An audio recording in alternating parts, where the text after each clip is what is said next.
Bendito Deus e Pai, nós rendemos graças a Ti, Senhor, por estarmos aqui reunidos hoje. Mais uma vez, bendizemos ao Teu santo nome, porque Tu és o Deus de amor, o Deus a quem nós podemos chamar de Pai, não por merecimento, mas segundo a Tua graça, Pai, que nos é concedida através do Teu Filho amado. Deus, muito obrigado por sermos a igreja de Cristo, sermos o corpo de Cristo, a família do Senhor. Obrigado pelo Teu amor que é derramado em nossos corações. O amor que se revela e nos faz compreender a medida, a profundidade, a extensão de um amor sem igual, Pai, que nós não encontramos em nenhum lugar, a não ser em Cristo.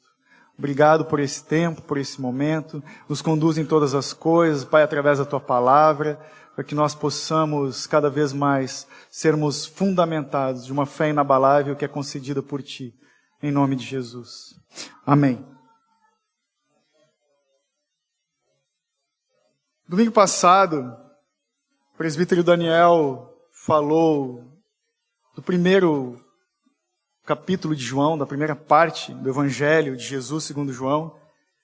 E hoje, para não fugir da regra, então, nós vamos falar de Mateus capítulo 1, o princípio do Evangelho de Cristo segundo Mateus. Para quem não sabe, é bem provável, quase certo, de que o autor desse evangelho é o próprio Mateus, que era um dos 12, cobrador de impostos. Foi escrito aproximadamente na década de 70 ou 80 depois de Cristo, e dizem os estudiosos que foi o livro mais lido da igreja primitiva. Mateus, então, como todo mundo sabe, era um coletor de impostos. E essa profissão, naquela época, não era muito bem vista. Como hoje tem bastante contador por aí, nós não temos problemas com os contadores, mas naquela época era complicado ser um coletor de impostos. Por quê? Porque ele trabalhava para o Império Romano, cobrava os impostos para Roma, e ele tinha a liberdade de definir o quanto ele queria cobrar, e o homem, sendo corrupto como cobrava sempre a mais. Ele cobrava a parte do império e a parte dele já estava embutida. Então ele era uma pessoa muito mal vista pelos judeus. Porque ele fazia isso, porque ele cobrava os impostos, inclusive no sábado, o dia sagrado para os judeus. E diziam os judeus que um coletor de impostos era pior do que uma prostituta. Só para a gente estar familiarizado com esse cenário. Mas o legal é que esse profissional, que era a profissão de Mateus, é o coletor de impostos, ele tinha habilidade com listas de famílias, de nome das pessoas, porque era o registro público de todas as pessoas e todas as famílias que eram tributadas naquela época. E nós vemos e observamos, vamos ver daqui a pouco, a partir do texto que eu vou ler, de que essa particularidade do coletor de impostos foi uma preparação de Deus para aquilo que Mateus teve de mais importante no seu ministério. Esse livro de Mateus é considerado pelos mais críticos do cristianismo histórico como um dos melhores livros que já foi escrito de todos. Mateus, ele tem um certo jeito de ver Jesus. Cada um dos evangelistas tem uma ótica, ou um prisma. Em Mateus, ele nos apresenta Jesus como o rei dos judeus. John Stott vai dizer que Mateus é o evangelho de Cristo, o rei que governa. Eu vou falar da genealogia de Jesus. Nós vamos falar da família, da história da família de Jesus. E é curioso que eu penso que nunca, além do Natal, não tem outra data, ou melhor dizendo, não existe uma outra data, além do Natal, em que nós nos reunimos em família, né? Como foi falado no começo. E geralmente é uma época que nós celebramos estar junto, em família e tal. E isso é algo que todos aqui têm em comum. Cada um tem a sua família, tem as suas origens. E com certeza a sua família não é muito diferente da minha.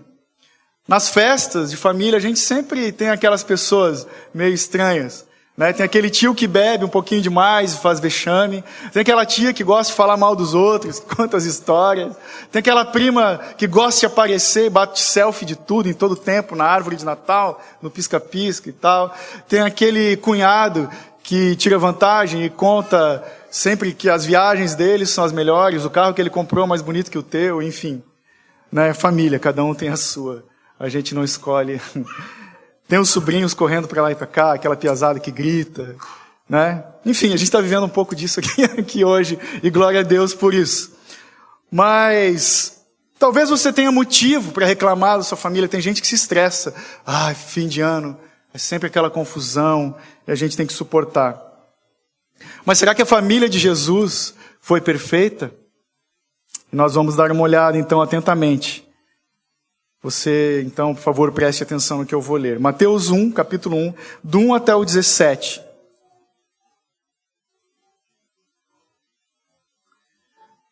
O subtítulo é A Genealogia de Jesus Cristo.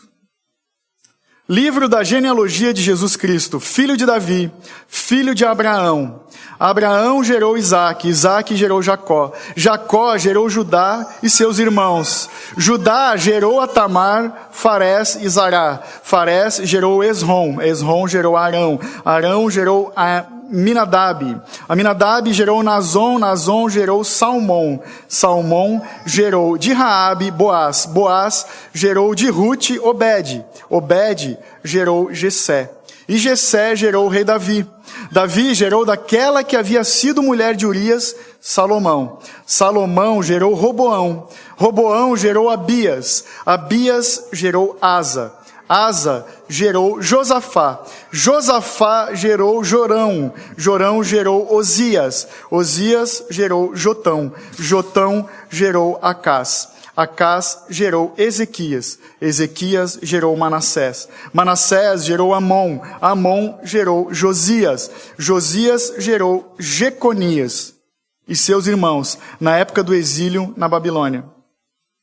Depois do exílio na Babilônia, Jeconias gerou Salatiel. Salatiel gerou Zorobabel. Zorobabel gerou Abiúde.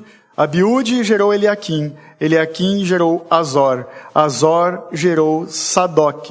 Sadoc gerou Aquim. Aquim gerou Eliúde. Eliúde gerou Eleazar. Eleazar gerou Matã. Matã gerou Jacó. Jacó gerou José, marido de Maria, da qual nasceu Jesus, chamado Cristo. Assim, todas as gerações, de Abraão até Davi, foram 14. De Davi até o exílio na Babilônia, 14. E do exílio na Babilônia até o Cristo, 14. Você deve estar pensando, o que ele vai tirar disso tudo? Só a graça de Deus, irmãos. Mas é impressionante quanta informação tem nessa árvore genealógica de Jesus. Acontece que esse texto não foi escrito simplesmente para satisfazer a minha e a tua curiosidade. Da onde que veio Jesus? Aquela história. Esse texto nos dá a instrução de em quem e como nós devemos crer. É curioso que antes desse primeiro livro do Novo Testamento, você deve ter na sua Bíblia, como eu, uma página em branco. Essa página significa que de Malaquias até João Batista foram 400 anos em que nenhum profeta se levantou da parte de Deus na nação de Israel. Alguns dizem que Deus silenciou. Não é verdade, Deus não para de falar, né? Mas os profetas silenciaram. É uma genealogia não para vanglória de homens, mas para mostrar a graça e a misericórdia do Deus eterno, o Senhor do universo, que tem o seu povo, aquele que é o Criador da história, de todos os homens. Então a gente vai avaliar aqui por partes. Já no verso 1, da família de Jesus, nós vemos ali, ele fala de Abraão. Vamos ver um raio-x dessa turma aqui.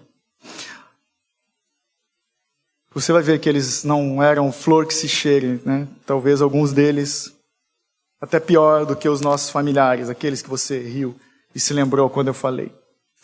Abraão, o pai da fé, foi aquele que mentiu. Mentiu para o faraó, dizendo que a sua esposa era sua irmã. Abraão, o pai da fé, é aquele que no começo duvidou da promessa de Deus e teve um filho com a serva da sua esposa, Ismael, antes de Isaque. Jacó é aquele que enganou a Esaú, seu irmão, para ganhar o direito de primogênito diante do pai. Depois a gente vê no verso 3, Tamar. Tamar foi aquela que dormiu com o seu sogro, Judá, para ter um filho. E depois o verso 5 fala de Raabe. Para quem não lembra, Raabe foi uma prostituta. Davi, verso 6, beleza, até que enfim, né? O rei de Israel. Davi foi adúltero e assassino, né? Mandou matar Urias. Depois, no verso 7, Salomão. Salomão não. Salomão foi o cara mais inteligente que pisou nessa terra. Idólatra. Se rendeu aos outros deuses, né? E tinha um monte de mulher e traziam os ídolos e ele se rendeu em idolatria. Então, no verso 8 em diante, a gente vê também um relato de vários reis, alguns bons e outros maus. No texto, então, a gente vê a linhagem da família de Cristo. Mas nós vemos também que o Messias vem vindo, Jesus, redimindo a história desses homens. E por isso nós encontramos nesse texto todo o respaldo para nós confiarmos no Deus da história. Por isso o texto fala do quê? O tema é fidelidade. Nós vamos ver aqui nesses versos, a fidelidade do Senhor, de Deus, com Jesus, a fidelidade através de Jesus e a fidelidade de Deus em Jesus. No verso 2, por exemplo, ele fala de Abraão que gerou Isaque.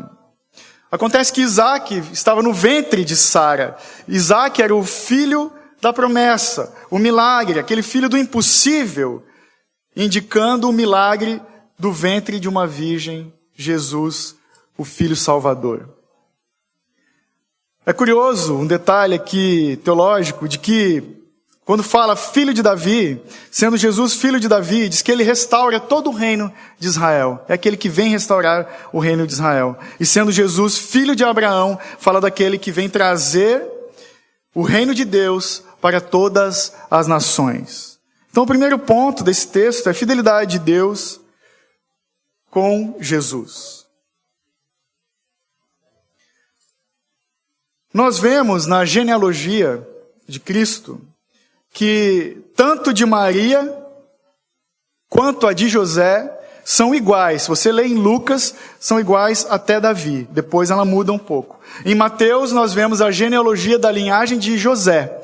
Em Lucas, a de Maria. Por isso que lá em Lucas, como é da mulher, vai ter muito mais detalhes. Aqui a gente vai só dar uma passada. Então, você sabe, José era marido de Maria, do qual nasceu Jesus. Lá no verso 16 fala que Jesus, da linhagem de Davi, né, da família de José, José que foi o pai adotivo, e também da família de Maria. Então, tanto da linhagem de José como de Maria, ele tinha os direitos da família de Davi. Mateus, o que ele está fazendo? Ele se esforça para mostrar que Jesus é da linhagem de Davi e veio para restaurar o tabernáculo caído do Antigo Testamento. No verso 2, ele fala de Isaque, Abraão que gerou Isaque. Isaque, ele destacou, e não Ismael, que foi o primeiro filho. Isaque fala do segundo, da salvação, que vem do segundo Adão, aponta para Cristo também. O segundo Adão, para quem não sabe, é Jesus. Então, a família de Jesus, mesmo desse jeito meio capenga, vai ajustando no final, ela vem mostrando da fidelidade de Deus que veio para salvar todas as famílias que creem no nome do seu Filho. Então, não importa se a minha e se a tua família é complicada, ou tem aquele parente, que aquele ali é difícil. Jesus tem poder para restaurar, para transformar a vida de qualquer um. A gente acabou de ver aqui. Aqui nessa lista também nós vemos as mulheres, né? E não era comum, você sabe que o judeu ele era muito paternalista, então não era comum constar na genealogia de alguém o nome das mulheres. E elas não são, essas que estão aqui, não são o melhor exemplo de pecado. Por quê? Vamos lá, as mulheres que tem aqui, Tamar, que nem eu falei, que dormiu com o sogro, ela fez isso porque ela estava desesperada, ela queria dar continuidade para seus filhos, para sua família. Raabe, a prostituta, foi uma prostituta arrependida, que acolheu os espias, você sabe da história. E ela escolheu servir o povo de Israel. E o detalhe, se você não percebeu, Raabe foi mãe de Boaz. Quem foi Boaz? Boaz significa o resgatador, aquele com quem Ruth se casou. Curioso isso. Se não tivesse essa prostituta no meio da história, pensa, Deus de detalhes. No verso 6, ele fala de Jessé, que gerou Davi. Davi gerou daquela que havia sido a mulher de Urias, Salomão. Ele não cita o nome de Batseba. Ele prefere destacar e lembrar da memória do marido que foi assassinado no campo de batalha. Ele honrou a memória do soldado de Davi. Então nós vendo esses detalhes, nós percebemos que Deus mostra uma grandeza no seu plano de salvação, tanto de judeus como dos gentios. E olhando para os homens dessa lista, especificamente, nós vemos a misericórdia e a graça de Deus. Do Deus que operou sobre a vida dos reis de Israel, de uns que eram nobres e outros nem tanto. Nós vemos também um mix, como eu já falei, de reis bons e ruins. Graça de Deus derramado sobre toda a família. Só que nada é difícil para Deus, como eu já falei. Ele transforma corações, Ele transforma situações, transforma pecado em arrependimento nos corações de seus filhos. O Deus da genealogia de Jesus é o Deus que permitiu adultério, traição, assassinato. Os pecados de homens injustos, arrependidos, são perdoados na cruz do Cristo, que é o nosso justificador. Eu já falei isso aqui algumas vezes, mas é interessante a gente lembrar disso, que o pecado dos homens é o pano preto onde se destacam os diamantes da graça de Deus. Tem gente que fala que filho de peixe, peixinho é. Só que não é verdade. Talvez alguém aqui tenha um histórico familiar que não é muito legal, né? A gente está cansado de ouvir algumas histórias de filhos de pai alcoólatra, de mães deprimidas. Isso não quer dizer que nós temos que ser como eles. Isso não quer dizer que nós temos que sofrer o que os nossos pais sofrem ou sofreram. Porque a partir do momento que o Senhor entra na nossa história, Ele muda a história de toda a nossa família. Ele é o Deus que transforma a história das nossas vidas. Amém?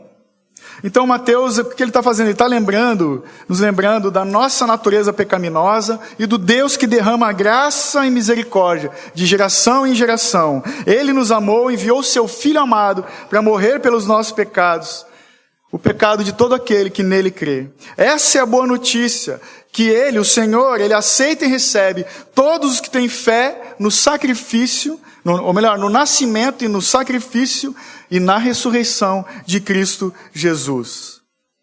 Lá em Romanos 10, 17, um texto bem conhecido, Paulo nos lembra de que a fé vem pelo ouvir e ouvir a palavra de Cristo. Deus é fiel, Ele é fiel à sua palavra e não aos nossos desejos.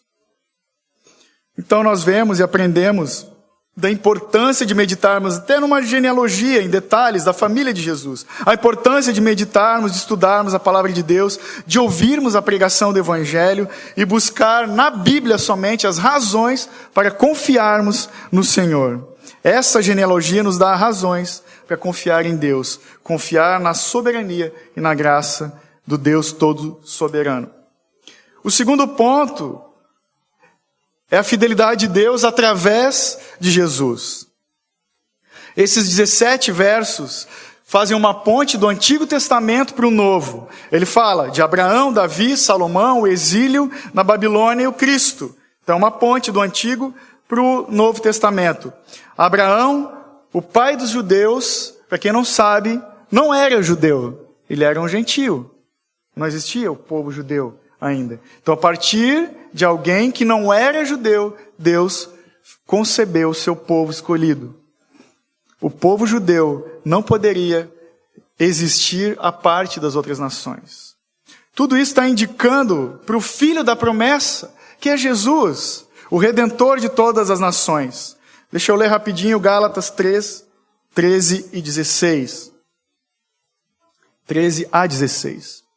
Cristo nos resgatou da maldição da lei, tornando-se maldição em nosso favor, pois está escrito: maldito todo aquele que for pendurado em um madeiro. Isso aconteceu para que a bênção de Abraão chegasse aos gentios em Jesus, a fim de que recebêssemos a promessa do Espírito pela fé. Irmãos, eu vos falarei em termos humanos. Embora feito por um homem, ninguém anula um testamento já validado, nem lhe acrescenta coisa alguma. Assim as promessas foram feitas a Abraão e a seu descendente. A Escritura não diz, e a teus descendentes, como se falasse de muitos, mas como quem se refere a um só, e a teu descendente, que é Cristo. Amém. A Bíblia então não é um livro de história, é a história do propósito de Deus para o seu povo, para a família de Deus, para o corpo de Cristo, para a igreja. E há um propósito nessa história que Mateus nos prepara para ver. O Messias Salvador judeu. Jesus é o centro de toda a história de Israel e ele é o centro de toda a Bíblia. O Messias Salvador do mundo. Jesus é o ponto central de toda a Escritura. Jesus era judeu, porque ele pertencia a esse povo. Deus quis que ele viesse no meio desse povo, mas a genealogia de Jesus mostra o plano de salvação de Deus, que não era só para os judeus, era para todas as famílias, de todos os tipos e de todas as nações. A missão sempre foi um plano de redenção para todas as nações. Você sabe que a família foi instituída por Deus, é uma instituição que vem desde Adão e Eva. Jesus é o Salvador, o Redentor, que muda a história das famílias. Lá em Gênesis 12, 3, fala que em Abraão serão benditas todas as famílias da terra. Gênesis 22, 18 fala que por meio da descendência de Abraão, todos os povos da terra serão abençoados. Se Deus libertou o povo da escravidão em Moisés, Ele liberta as nações da escravidão espiritual em Jesus Cristo. Por isso Jesus é um novo e vivo caminho. É o Deus maravilhosamente fiel, um Deus que sempre vai cumprir as suas promessas. Não de imediato, pode demorar um pouco. Mas Ele aguarda o seu povo ouvir as suas palavras, esperar e confiar nele e glorificá-lo com fé. Ele é o Senhor, Ele é o Pai que é paciente. A nossa fé tem que ser a nossa resposta para com a fidelidade de Deus. Então Deus falando a Moisés, lá em Deuteronômio 18, disse assim: levantarei do meio dos seus irmãos um profeta como você, porei minhas palavras na sua boca, e ele lhes dirá tudo o que eu lhe ordenar. Lá em Moisés o Senhor prometeu isso, mas em Hebreus, lembram? Ele fala que antes, no tempo antigo, o Senhor falava por meio dos profetas, e agora Ele fala através do seu Filho. Deus está nos ensinando em todo o Evangelho, em toda a Escritura, a confiarmos nele e nele somente. Porque Deus é glorificado quando confiamos nele, na sua fidelidade, quando esperamos nele somente. Lembram? Alguém me perguntou se eu ia pregar Isaías, né? Mas vou só citar. Isaías 9, 6, fala de Jesus, do maravilhoso conselheiro, Deus forte, Pai da eternidade, príncipe da paz. Como que nós não vamos confiar num Deus que tem sido tão fiel para cada um de nós aqui? Também tem a promessa que o Senhor fez a Davi. Que promessa é essa? 2 Samuel 7, 12 e 13. Deixa eu ler aqui rapidinho. 2 Samuel 7, 12 e 13. Quando os teus dias se completarem e descansares com os teus pais, providenciarei um sucessor da tua descendência, que procederá de ti, e estabelecerei o reino dele. Ele edificará uma casa ao meu nome, e para sempre estabelecerei o trono do seu reino. O Senhor falando de Cristo para Davi. Então o Deus que prometeu, irmãos, Ele é fiel para cumprir a sua promessa. Ele não é homem para que minta, Ele não é filho de homem para que se arrependa. Ele é fiel para estabelecer o reino dEle e firmar o trono do Senhor para sempre, para todo o sempre. Aquele Deus que prometeu é fiel. Jesus é o Filho da promessa. A promessa do Pai que se cumpriu no Filho. Se cumpriu no Filho da promessa de Deus. Esse é Jesus. Terceiro ponto, a terceira verdade que nós encontramos é a fidelidade de Deus em Jesus. Porque Jesus é Deus encarnado. Talvez alguém aqui não saiba, mas Cristo não é o sobrenome de Jesus. Qual é o teu nome? Bond, James Bond. Cristo, Jesus Cristo. Cristo, na verdade, no século I, quando se falava a palavra Cristo, era muito importante. Quando lemos ali no começo, Jesus Cristo, filho de Davi. Filho de Davi é igual Messias, o Salvador. Cristo, em grego, é igual Messias em hebraico. O Salvador ungido, aquele que é coroado para salvar. Então, quando se falava Cristo, não era um termo religioso qualquer, não era algo banal, uma palavra batida, era um adjetivo que era falado com expectativa, com zelo e com muita exaltação. Eles aguardavam pelo Cristo, pelo ungido do Senhor. E nós temos que ter essa expectativa, porque só Ele nos salva, só Ele tem poder para nos salvar. Ele é aquele que fez o que fez por cada um de nós, pecadores, fez por amor. Então, em Mateus, nós podemos dizer que esse é o Gênesis do Novo Testamento. É o start, ou o começo da nova criação. O segundo Adão, o Cordeiro de Deus, que tira o pecado do mundo, Jesus. Em Jesus, Deus, o Senhor, não nos dá apenas um futuro. Ele apaga o nosso passado, escreve uma nova história, e Ele nos dá um novo presente hoje. Porque só Deus pode perdoar os nossos pecados. Porque Ele é Deus, Jesus é Deus, por isso que Ele disse, os teus pecados estão perdoados. E a judeusada ficou arregalada quando Ele disse isso. Só Ele pode fazer isso, sendo Ele 100% Deus e 100% homem que pisou nessa terra. Eu pergunto para nós aqui então, a partir do que lemos, qual é o tamanho da fidelidade de Deus para nós? Qual é o tamanho, qual é a importância da fidelidade de Deus para você? Eu posso dizer que aquela fidelidade de pai para filho, de pai que ama, que não mede esforços por amor.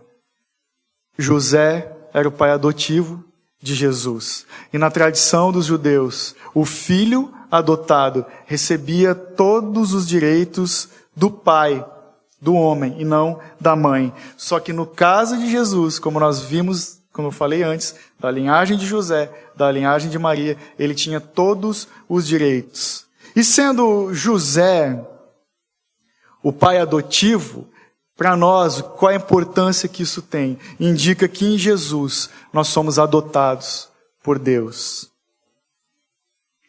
E Maria, alguns têm uma ideia equivocada.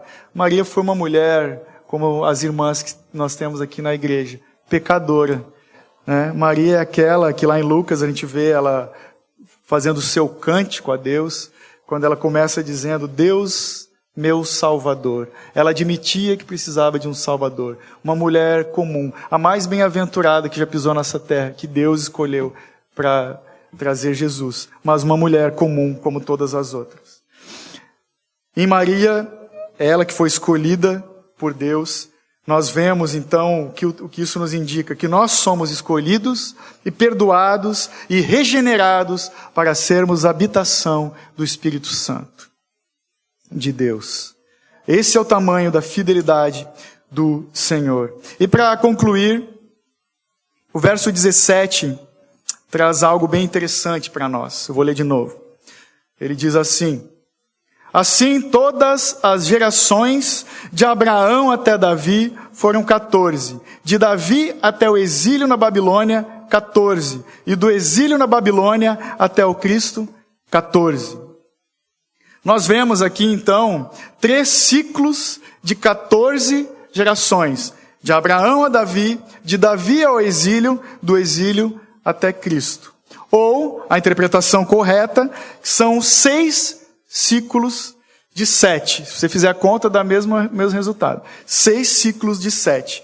O que isso significa? Se refere aos 6 dias da criação e mais um, que é o dia de descanso. Se refere ao Shabá do Senhor, o dia de descanso. Se refere ao 7, que é o número da plenitude de Deus. Se refere à plenitude dos tempos. A plenitude dos tempos, a Bíblia nos mostra que é quando Deus se fez homem e habitou entre nós. A plenitude dos tempos, a restauração, o começo da restauração de todas as coisas. Fala disso, que Jesus veio para restaurar todas as coisas. A perfeição da criação se manifesta por meio de Cristo, o Filho de Davi, o Messias, que veio para redimir a humanidade e redimir e restaurar toda a criação. Veio para levar a criação de volta ao seu estado original, criado por Deus, uma raça eleita para adorar a Deus, um povo que se alegra e tem prazer no seu Criador. O Evangelho não nos chama para acreditar em algo, ele nos chama simplesmente para confiarmos em uma pessoa, e essa pessoa é Jesus. É o Verbo que se fez carne e habitou entre nós, o Deus santo e perfeito entre os homens. Então, que esse texto seja um chamado para nós confiarmos muito mais na fidelidade de Deus do que nos nossos recursos, nas nossas condições, nos nossos talentos, mas simplesmente no Deus que é fiel, eterno e perfeito. Não confiarmos na força das nossas mãos, mas naquilo que recebemos do Senhor, o melhor presente de todos, o perdão dos nossos pecados para a salvação, o sangue do Cordeiro que selou o direito de sermos filhos de Deus, e a partir disso fomos enxertados numa nova família, a família de Cristo, em nome de Jesus. Amém. Louvor pode subir. Glória a Deus. Vamos orar? Louvor só amanhã, tá, irmãos?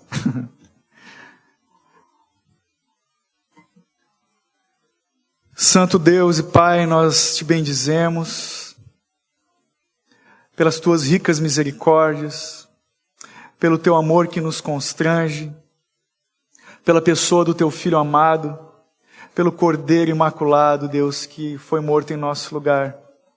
Obrigado porque o Senhor nos ama, Pai, tem sido fiel. Tu és o Deus que não muda, o Deus que chama os teus para perto, que derrama do teu amor em nossos corações, através do Espírito Santo, que tem, Pai, nos dado todo dia graça e misericórdia, o Senhor que se manifesta em graça e verdade, o Deus que perdoa os nossos pecados, que nos lavou pelo sangue do Cordeiro. O Senhor, Pai, que se revela na Tua palavra bendita, viva e eficaz, que nos traz a fé ao coração e que nos sustenta no caminho. Deus, encontra em nós, Pai, a resposta para a Tua fidelidade. Encontra em nós, Pai, dessa fé inabalável que é dom de Deus. Em nome de Jesus, nós te pedimos, Pai, que nesse Natal nós possamos ser cada vez mais gratos, Pai, e não nos calemos de falar do amor que nos alcançou há 2000 anos atrás, do Deus que nos salvou, do Deus que nos chama para filhos, antes da fundação do mundo. Em nome de Jesus. Amém.